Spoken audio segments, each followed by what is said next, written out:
إن الحمد لله نحمده ونستعينه ونستغفره ونعوذ بالله من شرور أنفسنا ومن سيئات أعمالنا من يهده الله فلا مضل له ومن يضلل الله فلا هادي له وأشهد أن لا إله إلا الله وحده لا شريك له وأشهد أن محمدا عبده ورسوله ما بعد فقد قال الله تعالى في القرآن العظيم والفرقان المجيد فأعوذ بالله من الشيطان الرجيم بسم الله الرحمن الرحيم رب اشرح صدري ويسر لي أمري واحلل عقدة من لساني يفقهوا قولي رب يسر ولا تعسر إن أريد إلا الإصلاح ما استطعت وما توفيقي إلا بالله عليه توكلت وإليه أنيب.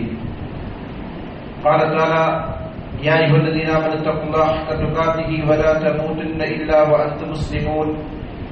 قال تعالى في آية أخرى يا أيها الناس اتقوا ربكم الذي خلقكم من نفس واحدة وخلق منها زوجها وبث منهما رجالا كثيرا ونساء واتقوا الله الذي تساءلون به والأرحام إن الله كان عليكم رقيبا.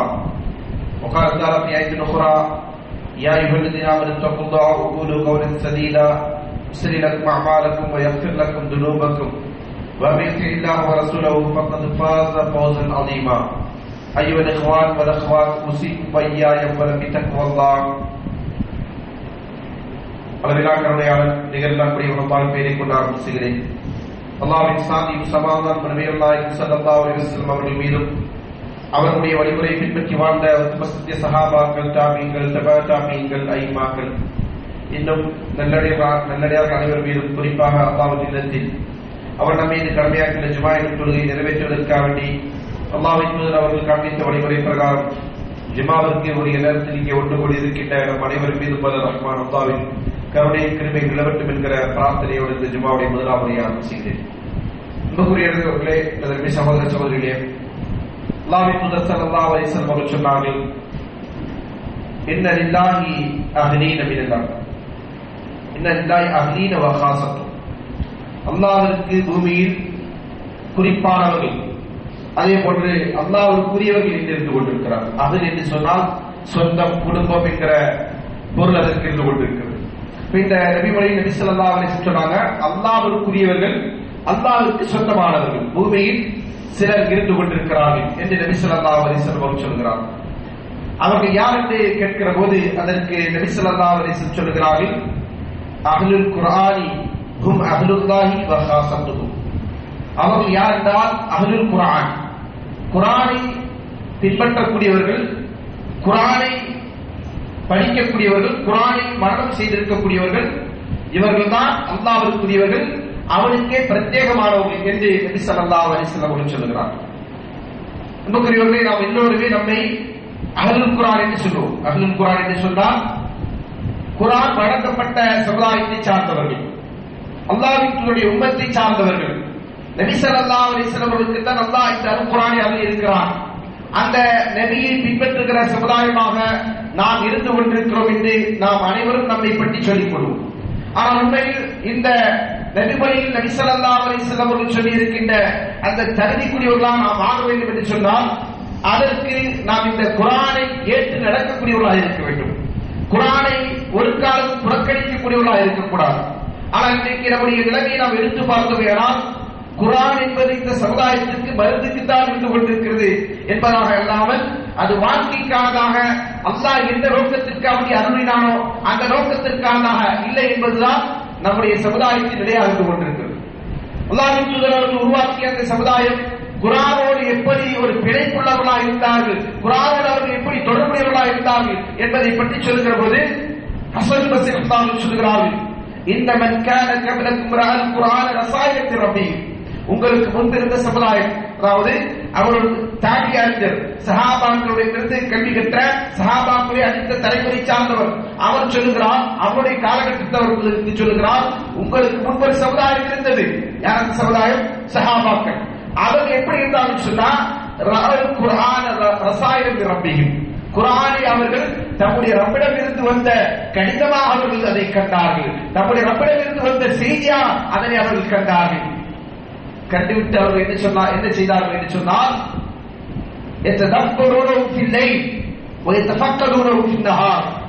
இரவில் அதை இருந்தவர்கள் ஆய்வு செய்வார்கள். குர்ஆனை படித்து அதை விளங்கி அது என்ன அல்லாஹ் நமக்கு கட்டளையிடுகிறான், என்ன உபதேசங்களை வழங்குகிறான் என்கிற அடிப்படைகளை அவர்கள் விளங்கிக் கொண்டு அதை சிந்தித்துக் கொண்டிருப்பார்கள். பகலில் என்ன செய்வார்கள்? அல்லாஹ் சொல்லுகின்ற கட்டளையை தேடி புறப்பட்டு செல்வார்கள். பகலிலே என்ன செய்வாங்க?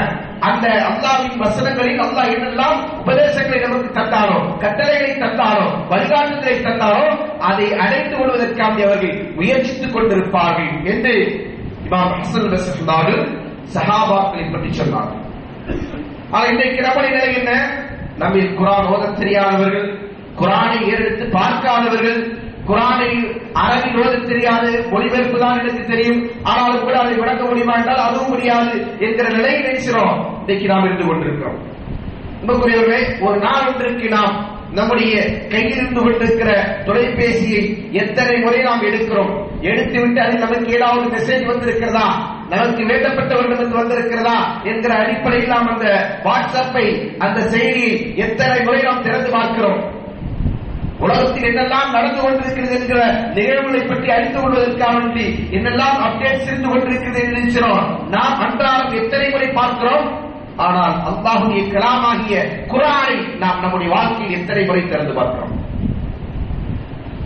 இன்றைக்கு நம்முடைய சமுதாயம் குர்ஆனை புறக்கணித்து வாழுகின்றார் என்று சொன்னால் அது மிகையான ஒரு சொல்லாக இருக்க முடியாது.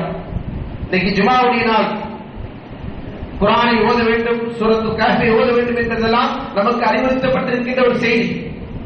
அந்த நாளில் மஸ்ஜிதில் நாம் என்ன செய்கிறோம்? நேரமாக வந்து மஸ்ஜிதிலே குர்ஆன் ஓதிக் கொண்டிருக்கக்கூடிய பழக்கமுடையவர்கள் என்று யாருக்கு கேட்டால் விரல் விட்டு எண்ணி விடலாம். இன்னும் சொல்ல போனால் தினந்தோறும் குர்ஆனை ஓதுகின்ற பழக்கமுடையவர்கள் நம்முடைய சமுதாயத்திலேயே அதிலும் அரிதானவர்களாக இருப்பார்கள். அப்படிப்பட்ட ஒரு நிலை நமக்கும் குர்ஆனுக்குமான தொடர்பாக இருந்து கொண்டிருக்கிறது. இந்த நிலை என்னவென்று சொன்னால் இது குர்ஆனை புறக்கணிக்கின்ற மனநிலை. இதற்குத்தான் குர்ஆனை புறக்கணித்தல் என்று சொல்வார்கள். யார் சொல்கிறான்? அல்லாஹ்விடத்தில் அல்லாஹ்வின் தூதர் அவர்கள் மறுமையை சொல்வார்கள். அல்லாஹ் தஆலா மறுமையிலே நபி ஸல்லல்லாஹு அலைஹி வஸல்லம் அல்லாஹ்விடத்தில் முறையிடுகின்ற ஒரு காட்சி அல்லாஹ் சொல்லி காட்டுறான். வகால ரசூல் யா ரப் இன்ன கௌமி தஹது ஹாதல் குர்ஆன மஹ்ஜூரா. என்னுடைய ரட்சகா, என்னுடைய ரப்பே, என்னுடைய சமுதாயம் குர்ஆனை புறக்கணிக்கப்பட்ட ஒன்றாக ஆக்கிவிட்டார்கள். இந்த குற்றச்சாட்டு அல்லாஹ்வின் தூதர் முன்வைப்பது யாரை பற்றி என்று கேட்டால் நிராகரிப்பாளர்களை பற்றி. அதிலே மாற்று கருத்தில்லை. ஆனால் அதே நேரத்தில் எதெல்லாம் குர்ஆனை புறக்கணிப்பதாக அமையும் என்பதை பற்றி இமாம் இப்னு ஜௌஸி ரஹ்மத்துல்லாஹி அல் ஃபவாயித் என்கிற நூலிலே சொல்லுகிற போது அவர்கள் சொல்லுகிறார்கள், முதலாவது குர்ஆனை செவிமடுக்காமல் இருப்பது என்பது அது புறக்கணிப்பது. குர்ஆனை நாம் நினைக்கிறோம் செவி கொடுக்காமல், அதை கேட்காமல் இருக்கிறோம் என்று சொன்னால் அது ஹஜ்ருல் குர்ஆன், குர்ஆனை புறக்கணிப்பதுதான். வலீமான் பிஹி வல் இஸ்லாம் இலைஹி, அதை நம்பிக்கை கொள்ளாமல் இருப்பதும் அதன்பால் செவிதாட்டாமல் இருப்பதும் என்னது? குர்ஆனை புறக்கணிப்பதுதான். காரணம் என்ன? அல்லாஹ் தஆலா குர்ஆனில் நமக்கு சொல்லுகிற கட்டளை, இதா குரியல் குர்ஆன் ஃபஸ்தமிஉ லஹு வஅன்சித்து லஅல்லக்கும் துர்ஹமூன். குர்ஆன் ஓதப்பட்டால் நீங்கள் அதை என்ன செய்யுங்க? செவிதாட்டி மௌனமாக இருந்து அதை கேளுங்கள் என்று அல்லாஹ் சொல்லுகிறான். இன்றைக்கு நம்ம எத்தனை பேருக்கு அந்த இன்பம் இருந்து கொண்டிருக்கிறது? அது ஒரு இன்பம். நம்முடைய உள்ளம் அதில் லைட்டால் மட்டும்தான் குர்ஆனை கேட்பதற்கு நமக்கு ஆசை ஏற்படும். நம்முடைய மொபைல்களில் அல்லது இது போன்ற நாம் பயன்படுத்துகிற டிவைஸ்களில் எத்தனை பேருடைய போன்களில் குர்ஆனுடைய அப்ளிகேஷன் இருந்து கொண்டிருக்கிறது, குர்ஆனை முழுமையாக கேட்கின்ற அந்த கிராத்துடைய அப்ளிகேஷன் இருந்து கொண்டிருக்கிறது என்பதை ஒவ்வொருவரும் தங்களுடைய மொபைல்களில் செக் பண்ணிக் கொள்ளுங்கள். அதிகமா என்ன இருக்கும் அதுல? எத்தனையோ வேண்டாத விஷயங்கள், வேண்டுமானது பலதும் இருக்கிறது, இல்லை என்று மறுக்கவில்லை, வேண்டாத பலதும் அதில் இருந்து கொண்டிருக்கிறது. அதற்கு நேரம் கொடுக்கின்ற நாம், அதை செவிமடுக்கின்ற நாம், அதற்காக நம்முடைய காலங்களை செலவிடுகிற நாம் குர்ஆனை கேட்பதற்கு செலவிடுகிறோமா?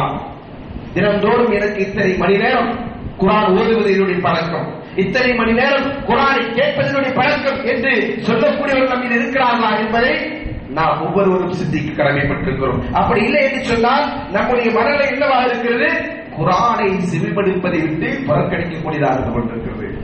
இதற்கு பேர் குர்ஆனை புறக்கணித்தல் என்பதல்லாமல் வேறு இல்லை என்பதை சொன்னாங்க இமாம் இப்னு ஜௌஸி ரஹ்மத்துல்லாஹி சொல்லி காட்டுகிறார்கள். இரண்டாவது அவர்கள் சொல்லுகிறார்கள், ஹஜ்ருல் அமலிஹி வல் வகூஃப் இந்த ஹலாலிஹி வ ஹராமிஹி. இரண்டாவது குர்ஆனை அமல் செய்வதை விட்டு புறக்கணித்தல். குர்ஆனில் அல்லாஹ் தஆலா சொல்லுகிற கட்டளைகள், அவன் எதை ஹராம் என்று சொல்லி இருக்கிறானோ அதை ஹராம் என்று எடுத்துக் கொள்ளுதல், எதை அல்லாஹ் ஹலால் என்று சொல்லி இருக்கிறானோ அதை ஹலால் என்று எடுத்துக் கொள்ளுதல் என்கிற அடிப்படையில் அந்த ஹராமினுடைய வரம்பை பேணிக்கொண்டு அந்த குர்ஆனை அமல் செய்யாமல் இருப்பது என்பது அதுவும் குர்ஆனை புறக்கணித்தல். அதில் நமக்கு ஏராளமான உதாரணங்களை சொல்ல முடியும். ஒன்று இரண்டு அல்ல. எந்த அளவிற்கு நாம குர்ஆனின் கட்டளைகளை மீறிக் கொண்டிருக்கிறோம். ஹலால் ஹராமுடைய விஷயத்தில் வட்டி ஹராம் என்று நமக்கு தெரியும், நம்முடைய சமுதாயத்தில் அனைவருக்கும் தெரியும். ஆனால் எல்லோரும் என்ன நியாயங்களை சொல்லுகிறார்கள்? வியாபாரிகள் சொல்லுவார்கள், வட்டி இல்லாமல் எப்படி பாய் நடக்கும், வட்டி இல்லாமல் எப்படி வியாபாரம் செய்ய முடியும், பொருளீட்ட முடியும், எல்லாமே வட்டியை அடிப்படையில் இருந்து கொண்டிருக்கிறது என்று செய்வோம். அதற்கு நியாயங்களை கற்பிப்போம். வீடுகளில் தொலைக்காட்சி பெட்டி இல்லாமல் அல்லது அது போன்ற உபகரணங்கள் இல்லாமல் எந்த வீடும் இல்லை. அங்கே சென்றால் என்ன நடக்கிறது, அதை வாக்குற போது அவர்கள் என்ன செய்வாங்க? நியாயங்களை சொல்வார்கள். இதை கொண்டு நாங்கள் என்ன செய்வோம்? குர்ஆனை கேட்போம், பயான்களை கேட்போம் என்று.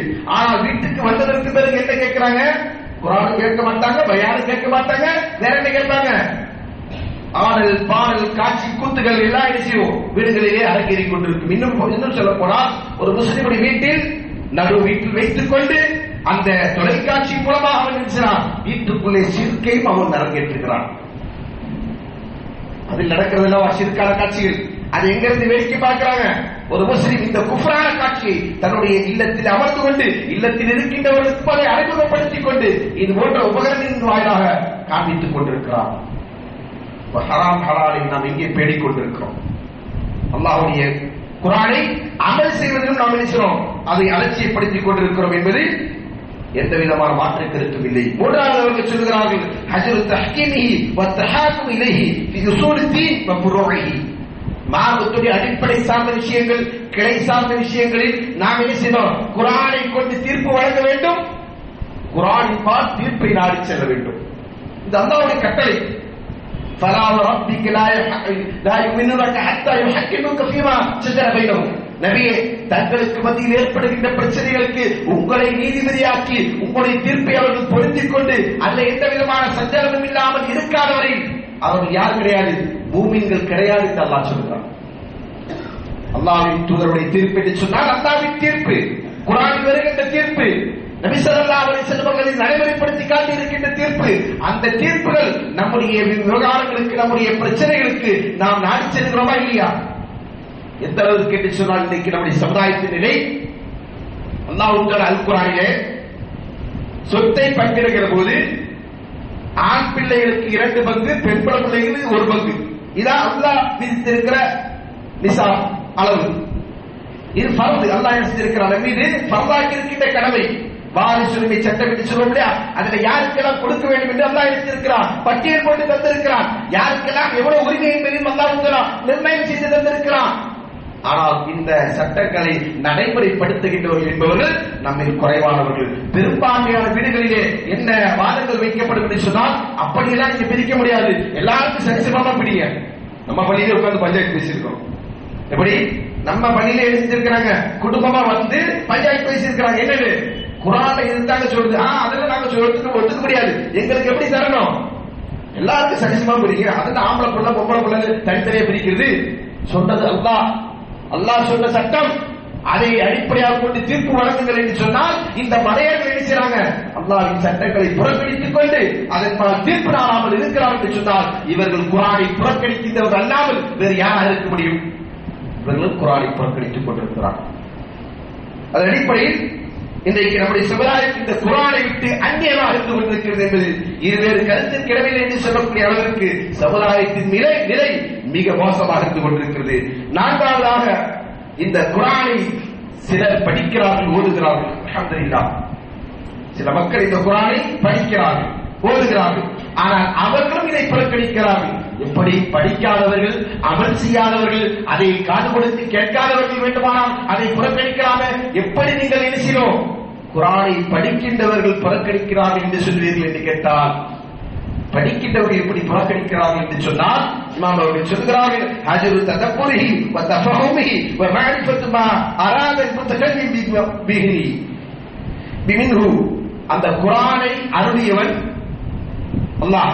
அந்த அல்லாஹ் இந்த குர்ஆனின் மூலம் என்ன நாடுகிறான் என்பதை விளங்காமல், அதை பற்றி சிந்திக்காமல், அதை பற்றிய ஞானத்தை பெறாமல் ஒருவன் குர்ஆனை ஓதுகிறான் என்று சொன்னால் அவனும் குர்ஆனை புறக்கணிக்கிறான். இன்னைக்கு நம்முடைய சமுதாயத்தின் நிலை எண்ணிப்பார்கள்.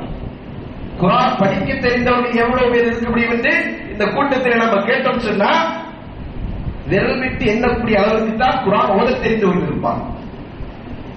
அவர்களை பற்றித்தான் இந்த செய்தியில் சொல்லப்படுகிறது. அவர்களும் என்ன செய்றாங்க, குர்ஆன் ஓத தெரிந்தால் போதுமானதல்ல, அதை விளக்க வேண்டும், அதை புரிய வேண்டும். இதில் அதிகமான ஒரு சந்தேகம் என்ன, குர்ஆன் அரபியில் இருக்கிறது, அதை எப்படி நாங்கள் புரிந்து கொள்வது? இன்றைக்கு நம்முடைய வாழ்வாதார தேவைக்காக வேண்டி நாம் உலகத்தில் என்னெல்லாம் மொழியை கற்கிறோம், என்னெல்லாம் தொழிலை கற்கிறோம் இல்லையா? எனக்கு ஒரு வேலை கிடைக்க வேண்டும், நம்முடைய பிள்ளைகளுக்கு வேலை வேண்டும், எதுக்காக நம்ம நினைக்கிறோம்? நம்முடைய பிள்ளைகளை இன்ஜினியராக அல்லது டாக்டராக அல்லது இன்ன பிற துறை சார்ந்த தொழில் நிபுணர்களாக ஏன் வளர்க்கின்றோம்? அதை அவர்கள் படிக்க வைப்பதற்காக நினைக்கிறோம், லட்சங்களை செலவிடுகிறோம் இல்லையா? லட்சங்கள் செலவிடாமல் உங்களுடைய பிள்ளைகளை ஒரு பட்டதாரியாக உங்களால் உருவாக்க முடியுமா? உருவாக்க முடியாது. அப்ப எதற்காக நீங்கள் லட்சங்களை செலவிடுகிறீர்கள்? அவன் அவருடைய வாழ்க்கையில் ஒரு தொழிலை சார்ந்து ஒரு வேலை சேர்ந்து அவன் சம்பாதிக்க வேண்டும், அவனுடைய தேவையை நிறைவேற்றிக் கொள்ள வேண்டும் என்கிற ஒரு நோக்கத்திலே நீங்கள் என்ன செய்றீங்க? இவ்வளவு செலவிட்டுக் கொண்டு உங்களுடைய பிள்ளைகளை படிக்க வைக்கிறீர்கள். அன்புக்குரியவர்களே, படிக்க வைக்கின்ற எல்லா பிள்ளைகளும் அந்த இலக்கை அடைந்து விடுகிறார்களா என்றால் இல்லை. இன்னும் சொல்ல போனால் சில பேருக்கு அதுவரைக்கும் ஆய்வு கூட இருப்பதில்லை, அல்லாஹ்வுடைய கையில் இருந்து கொண்டிருக்கிறது எல்லாம். ஆனால் நாம் இந்த உலகத்தில் வாழ்வதற்காக இவ்வளவு சிரமங்களை பெறுகிறோமே, நம்முடைய நிலையான வாழ்க்கையாக இருந்து கொண்டிருக்கிற மறுமைக்காக நாம் ஏன் அல்லாஹ்வுடைய கலாமை கற்பதில்லை? கலாமின் கல்வி நம்மிடத்தில் ஏன் இல்லாமல் போனது? அதை ஏன் மூல மொழியிலே நாம் தெரிந்து கொள்ளாமல் இருக்கிறோம்? நீங்கள் மொழிபெயர்ப்பை படிப்பதை கூட நாம் என்ன செய்ய மாட்டோம், அதை குர்ஆனை விளக்குவதை சிந்திப்பது என்று சொல்ல மாட்டோம். ஏனென்றால் அப்படி இல்லை, மூல மொழியில் தெரிவதற்கு தான் இந்த நிலை. ஏனென்றால் அல்லாஹ் இருக்கிறான், இதை அரபு மொழியிலே இறக்கி வைத்திருக்கிறேன் என்பதை அல்லாஹ்வின் அத்தாட்சியா சொல்லி காட்டுகிறான், சான்றா அல்லாஹ் சொல்லுகிறான். எதற்காக அரபு மொழியில் இறக்கி இருக்கிறான்? அதில் பல நுட்பங்கள் இருந்து கொண்டிருக்கிறது. அரபு மொழியை பற்றி அல்லாஹ் தஆலா சொல்லுகிற போது பிலிசான் அரபியின் முபீன், இந்த குர்ஆனை நாம் எடுத்திருக்கிறோம், தெளிவான அரபு மொழி, தெளிவுபடுத்துகின்ற அரபு மொழி. இந்த வார்த்தைக்கு இந்த இரண்டு பொருள் இருக்கு. முபீன் என்று சொன்னால் தெளிவானது, தெளிவை தரக்கூடியது என்கிற இரண்டு அர்த்தங்கள் அதற்குள் அடங்கியிருக்கிறது. அப்ப அதே காலத்தில் நம்ம சொன்னோம், நீங்கள் மொழிபெயர்ப்பை என்ன செய்ய முடியாது, இப்படி இரண்டு அர்த்தங்களை கொண்டு மொழிபெயர்க்க முடியுமா? யாரும் அப்படி செய்யவில்லை. ஒரு அர்த்தம் தான் மொழிபெயர்ப்பு கொடுக்கப்படும்.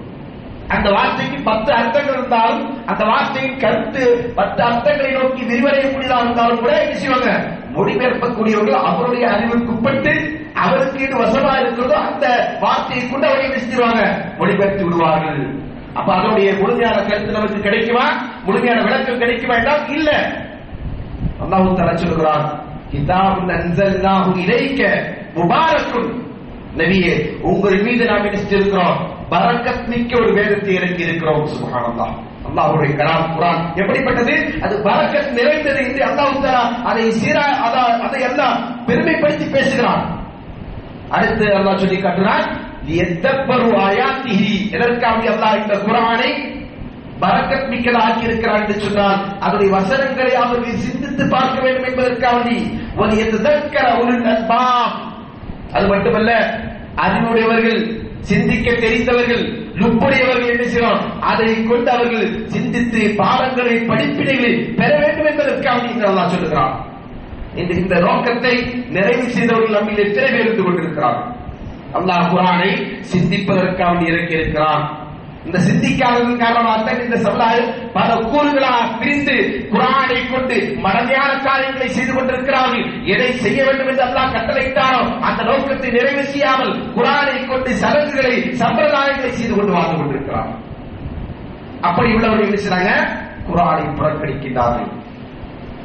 நம்முடைய சமுதாயத்தில் சில மக்களை பார்க்க முடியும், அவர்கள் சில சடங்கு சம்பிரதாயங்களை மார்க்கத்தின் பேரால் உருவாக்கி வைத்துவிட்டு அந்த சடங்கு சம்பிரதாயங்களில் அவர்கள் என்ன செய்வாங்க தெரியுமா, குர்ஆன் ஓதுவாங்க. நம்ம கேட்டா என்னங்க இப்படி செய்றீங்கன்னு கேட்டா அவங்க சொல்லுவாங்க, நாங்க குர்ஆனை தான் ஓதுறோம், அது தப்பா அப்படின்னு கேட்பாங்க. குர்ஆன் ஓதுவதற்கு இடம் இருக்கு இல்லையா, கக்கூஸ்ல குர்ஆன் ஓதுவோம், கழிப்பறையில் சேர்த்து குர்ஆன் ஓத முடியுமா, ஓதலாமா? ஓதக்கூடாது, அது அதற்குரிய இடம் இல்லை. அதே போன்றுதான் ஒவ்வொரு அமலுக்கும் அதற்கென்று இடங்களை அல்லாஹ் ரசூல் நமக்கு வரையறுத்து தந்திருக்கிறார்கள். அமல்கள் எப்படி நிறைவேற்ற வேண்டும் என்பதை நமக்கு சொல்லி தந்திருக்கிறாங்க. அப்ப அந்த வரம்புகளை மீறி ஒருவர் செய்கிறார் என்று சொன்னால் அது அமல் கிடையாது. அதற்கு பேர் தான் பித்அத் என்று சொல்லுவாங்க. மவுத்துக்கு முன்னாடி உட்கார்ந்து குர்ஆன் ஓதுறது, மையத்தாய் ஒருத்தர் இருக்கிறாரு, அந்த மையத்தை சுத்தி என்ன செய்யுது, குர்ஆன் ஓதுறது அல்லது யாசீன் ஓதுறது. இத அல்லாஹ் சொன்னாரா ரசூலுல்லாஹ் சொன்னாரா தெரியாதவர்களுக்கு அந்த யாசீன் என்ன சொல்லப்படுகிறது, லிதுந்திர மன் கான ஹய்யன். இந்த குர்ஆன் என்பது உயிரோடு இருக்கக்கூடியவர்களை எச்சரிக்கை செய்வதற்காக வேண்டி. யாசீனை படிக்கக்கூடியவங்க இருந்தீங்கன்னா, அல்ல மனப்பாடம் செஞ்சவங்க இருந்தீங்கன்னா உங்களுக்கு தெரிந்த வசனம் என்னது, லிதுந்திர மன் கான ஹய்யன். ஹய்யன் என்றால் உயிரோடு இருக்கக்கூடியவர்கள், உயிருள்ளவர்களை எச்சரிக்கை செய்வதற்காக வேண்டி. அதுதான் குர்ஆன். இறந்தவர்களுக்கு நீங்கள் என்ன செய்வது, பரக்கத்திற்காக வேண்டி ஓதுவதற்காக வேண்டி அல்ல. குர்ஆன் என்பதை அல்லாஹ் வந்து சொல்லி காட்டுகிறான். ஆனால் அல்லாஹ்வின் கட்டளைகளை மீறி, அவன் சொன்ன உபதேசங்களை மீறி, அல்லாஹ்வினுடைய வழிகாட்டுதலை புறக்கணித்துக் கொண்டு இதில் இவர்களால் ஒரு அமலை உருவாக்கிக் கொண்டு செய்கிறார்கள். என்ன காரணம்? குர்ஆன் அவர்களுக்கு விளங்கியிருந்தால் அவர்கள் செய்ய மாட்டார்கள். யாசீனை ஓதுகிறவர்கள், யாசீனில் இப்படி ஒரு வசனம் வருகிறது, அல்லாஹ் இந்த வசனத்தை கொண்டு இதை நாடவில்லையே, அல்லாஹ்வின் தூதர்கள் இதை கொண்டு இப்படி ஒரு அமலை செய்யவில்லையே என்பதை அவர்கள் விளங்கியிருந்தால் ஒரு காலம் அதை ஒன்று செய்ய மாட்டார். இந்த நிலை எதனால் என்று கேட்டால் குர்ஆனை அவர்கள் சிந்திப்பதில்லை. அதனால தான் அறிஞர்கள் முன்னோர்கள் சொல்வார்கள், மல்லம் யக்ரல் குர்ஆன ஃபக்கத் ஹஜரா. யார் குர்ஆனை ஓதவில்லையோ, ஓதாமலே இருக்கிறானோ அவன் குர்ஆனை புறக்கணித்தவனாவான். வமன் கரஅல் குர்ஆன வலம் யததப்பர் மஆனிஹி ஃபக்கத் ஹஜரா. யார் குர்ஆனை ஓதிவிட்டு அதனுடைய பொருளை சிந்திக்கவில்லையோ அவனும் குர்ஆனை புறக்கணித்தவனாவான். இன்னும் அடுத்ததா சொல்றாங்க, வமன் கரஅஹு வததப்பரஹு வலம் யஅமல் பிஹி ஃபீஹி ஃபக்கத் ஹஜரா. குர்ஆனை ஓதுகிறான், சிந்திக்கிறான், ஆனால் அதன் அடிப்படையில் அவன் அமல் செய்யவில்லை என்று சொன்னால் அவனும் குர்ஆனை புறக்கணித்தவனாவான். குர்ஆனை சடங்கிற்காக வேண்டி, சம்பிரதாயத்திற்காக வேண்டி ஓதுகின்ற ஒன்றாக ஆக்கக்கூடாது. அது நம்மை படைத்த, இந்த அகிலங்களை படைத்த ரப்புல் ஆலமீனுடைய வார்த்தை. அல்லாஹ்வின் தூதர் ஸல்லல்லாஹு அலைஹி வஸல்லம் அவர்கள் அப்படித்தான் நமக்கு சொல்லி காட்டினார்கள். கைருல் கலாமி கலாமுல்லாஹ். வார்த்தைகள் ஆகச் சிறந்தது அல்லாஹ்வுடைய வார்த்தை. சுப்ஹானல்லாஹ். குர்ஆன் என்பது அல்லாஹ்வுடைய வார்த்தை. நம்மை படைத்த, அகிலங்களை படைத்த, பிரபஞ்சங்கள் அனைத்தையும் படைத்து தன்னுடைய ஆட்சி அதிகாரத்திற்குள் வைத்துக் கொண்டு அதை இயக்கிக் கொண்டிருக்கின்ற, கட்டுப்படுத்திக் கொண்டிருக்கின்ற இந்த பிரபஞ்சத்தின் அதிபதியான அல்லாஹ் பேசிய வார்த்தை தான் குர்ஆன் என்பது. குர்ஆனுடைய மகத்துவத்தை நாம் உணர்ந்திருந்தோம் என்று சொன்னால் குர்ஆனை ஓதாமல் நாம் இருக்க மாட்டோம், குர்ஆனை புறக்கணிக்கின்றவர்களாக நாம் இருக்க மாட்டோம். சகோதரர்களே, குர்ஆனை நாம் ஏன் புறக்கணிக்கிறோம் என்று சொன்னால் அதற்கு காரணம் என்ன? குர்ஆனின் மகத்துவம் நமக்கு விளங்காமல் இருந்து கொண்டிருக்கு. குர்ஆன் என்றால் என்ன? அது ஒரு சடங்கிற்காக, சம்பிரதாயத்திற்காக, அல்லது வாரத்திற்கு ஒரு நாள், அல்லது எப்பாவது நமக்கு தோன்றுகிற போது ஓதுவதற்காக என்று நாம் விளங்கி வைத்திருக்கிறோம். நம்மில் பலர் சிறு வயதில் மதரசாவிற்கு செல்கிற போது குர்ஆனை கையில் எடுத்திருப்பார்கள். இன்றைக்கு அவர்களால் கையில் எடுப்பதற்கு நேரமில்லை அல்லது எடுக்க தெரியவில்லை என்று சொல்லக்கூடிய நிலையில் இருந்து கொண்டிருக்கிறார்கள். இது மிகப்பெரிய கைசேதம். இந்த கைசேதத்திற்கான விலையை, மதிப்பை நாம் எப்போது உணர்ந்து கொள்வோம் என்று சொன்னால் மறுமையில் தான் அதனுடைய விளைவை நாம் அறிந்து கொண்டிருக்கிறோம். அப்படிப்பட்ட நிலை வருவதற்கு முன்பாகவே நாம் இந்த குர்ஆனை புறக்கணிக்கின்ற நிலையிலிருந்து வெளிவர வேண்டும். அடுத்ததாக ஐந்தாவது இமாம் அவர்கள் சொல்லி காட்டுகிறார்கள், ஹஜ்ருல் இஸ்திஷ்பாஹி வ ததாவி பிஹி ஃபி ஜமீல் அம்ராதில் குரூபி வ அன்வாயிஹா. உள்ளங்களில் ஏற்படுகின்ற அல்லது உடல்களில் ஏற்படுகின்ற எல்லா விதமான நோய்களுக்கும் குர்ஆனை கொண்டு நாம் ஷிஃபா தேட வேண்டும். ஷிஃபா நமக்கு எங்க இருக்கிறது? குர்ஆனில் இருந்து கொண்டிருக்கிறது. குர்ஆனை அல்லாஹ் தஆலா என்ன செஞ்சிருக்கிறார்? மனித குலத்திற்கு ஷிஃபாவாக இறக்கி இருக்கிறார். அல்லாஹ் தஆலா குர்ஆனிலே பல்வேறு வசனங்களில் நமக்கு என்ன செய்கிறார்? இதை நமக்கு சொல்லி காட்டுகிறார். யா அய்யுஹன் நாஸ், மனிதர்களே. இது ஒட்டுமொத்த மனிதர்களுக்கு அல்லாஹ் சொல்லுகிற செய்தி. முஃமின்கள், முஸ்லிம்களை அல்லாஹ் பிரித்து சொல்லாமல் அல்லாஹ் ஒட்டுமொத்த மனித குலத்திற்கு அழைப்பு விடுத்து சொல்கிறார். யா அய்யுஹன் நாஸ் கத் ஜாஅத்துக்கும் மௌஇதத்தும் மின் ரப்பிக்கும். மனிதர்களே, உங்களுடைய ரப்பிடமிருந்து, உங்களை படைத்தவிடமிருந்து, உங்களுடைய எல்லா இந்த பிரபஞ்சத்தில் இருக்கிற அனைத்தையும் படைத்தவிடமிருந்து உங்களுக்கு உபதேசம் வந்திருக்கிறது. அந்த உபதேசம் எப்படிப்பட்டது என்று சொன்னால் ஷிஃபாஉ லிமா ஃபிஸ் சுதூர். அது உங்களுடைய உள்ளங்களில் இருந்து கொண்டிருக்கிற நோய்களுக்கு நிவாரணம். சுப்ஹானல்லாஹ். உள்ளத்தில் எத்தனை நோய் இருக்கு தெரியுமா? உங்கள் உள்ளங்களில என்னெல்லாம் நோய் இருக்கிறது தெரியுமா? உடல் நோயை அக்கறை கொள்ளுகிற நாம், அதற்கு சிகிச்சை அளிக்கிற நாம், உடல் நோயை பற்றி நாம் சிந்திப்பதுண்டா? உள்ளத்திலே காணப்படுகிற மிகப்பெரிய நோய்தான் ஷிர்க், குஃப்ர், நிஃபாக் என்பது. ஆனால் தான் ஒரு கூட்டம் உலகத்துக்கே சவால் விடுக்கின்ற வேதமாகி அல்லாஹ்வுடைய கலாம், பிரபஞ்சத்தை படைத்தவுடைய வார்த்தையாக இருந்து கொண்டிருக்கிற குர்ஆன் நமக்கு முன்னால் அருளப்பட்டும் அந்த அருளப்பட்டிருக்கின்ற வசனங்களை சிந்தித்துக் கொண்டு அதனுடைய நேர்வழியை அறிந்து கொள்ள முடியாமல் அடைந்து கொள்ள முடியாமல் இருந்து கொண்டிருக்கிறார். அவருடைய உள்ளத்திலே நிராகரிப்பு என்னும் நோய், நயவஞ்சகத்தனம் என்னும் நோய், இணை வைப்பு என்னும் நோய் இருந்து கொண்டிருக்கிறது. இதெல்லாம் ஆகப்பெரிய நோய்கள். அடுத்ததாக என்ன நோய்? உள்ளத்தில் இருந்து கொண்டிருக்கிற அடுத்த நோய்கள் என்னது? சந்தேகம், பெருமை, ஆணவம், அகம்பாவம், பொறாமை, இதெல்லாம் என்னது? இதுவும் அனைத்துமே நோய். இந்த நோய்களுக்கெல்லாம் உங்களுக்கு சிகிச்சை வேண்டுமா? இந்த நோய்களுக்கு நீங்கள் விடுபட வேண்டுமா? மன அழுத்தம் இன்னைக்கு இருக்கக்கூடிய பெரிய நோய் இல்லையா? அந்த நோய், அதுக்கு உங்களுக்கு ரிலீஃப் வேண்டுமா? எங்க வரணும்? நீங்க குர்ஆனின் பக்கம் வர வேண்டும். அல்லாஹ் தஆலா அதைத்தான் இந்த வசனத்தில் சொல்லி காட்டுறான், வஹுதம் வரஹ்மத்துல் லில் முஃமினீன். அது மட்டுமல்ல, இது உள்ளத்தில் இருந்து கொண்டிருக்கிற இது போன்ற நோய்களுக்கான நிவாரணம் மட்டுமல்ல, அல்லாஹ் சொல்கிறான் வஹுதன், இது நேர்வழியாக இருந்து கொண்டிருக்கிறது, வரஹ்மத்துல் லில் முஃமினீன், முஃமின்களுக்கு இது ரஹ்மத்தாக இருந்து கொண்டிருக்கிறது. சுப்ஹானல்லாஹ். நம்பிக்கை கொண்ட மக்களுக்கு அல்லாஹ்வுடைய கலாம் அது ரஹ்மத், அல்லாஹ்வின் கருணை, அல்லாஹ்வுடைய அருள் நிறைந்தது என்பதை அல்லாஹ் தஆலா இந்த வசனத்தில் சொல்லி காட்டுகிறார். இன்னொரு வசனத்தில் அல்லாஹ் சொல்கிறான், வனுனஸ்ஸிலு மினல் குர்ஆனி மா ஹுவ ஷிஃபாஉ வ ரஹ்மத்துல் லில் முஃமினீன். நிச்சயமாக நாம் இந்த குர்ஆனில் என்ன செஞ்சிருக்கிறோம்? முஃமின்களுக்கு அருள் மருந்தையும் அதே போன்று ரஹமத்தையும் இறக்கி வைத்திருக்கிறோம் என்று அல்லாஹ் தஆலா சொல்கிறார். அல்லாஹ்வின் தூதர் ஸல்லல்லாஹு அலைஹி வஸல்லம் அவர்கள் தம்முடைய வாழ்க்கையில் தனக்கு ஏற்படுகிற நோய்களை எப்படி அல்லாஹ்வின் தூதர் குணப்படுத்தினார் என்று சொன்னால் அன்னை ஆயிஷா ரலியல்லாஹு அன்ஹா சொல்லி காட்டுகிறார்கள். அல்லாஹ்வின் தூதர் ஸல்லல்லாஹு அலைஹி வஸல்லம் அவர்கள் இரவில் படுக்கச் செல்கிறார்கள் என்று சொன்னால் தனது இரண்டு கைகளை ஏந்திக் கொண்டு குல் ரப்பில் ஃபலக் குல் ரப்பின் நாஸ் ஆகிய சூறாக்களை அதில் ஓதி விடுவார்கள். பிறகு என்ன செய்வாங்க? அந்த கைகளை தொட்டுக் கொண்டு தம்முடைய உடல் முழுக்க தடவி விடுவார்கள். சிகிச்சை தேடுகிறார்கள் ரசூலுல்லாஹ். குர்ஆனை கொண்டு நம்ம சிகிச்சை தேடலாமா? தேடலாம், தேட வேண்டும் என்பதுதான் இந்த வழிகாட்டுதல் நமக்கு சொல்லுகிறது.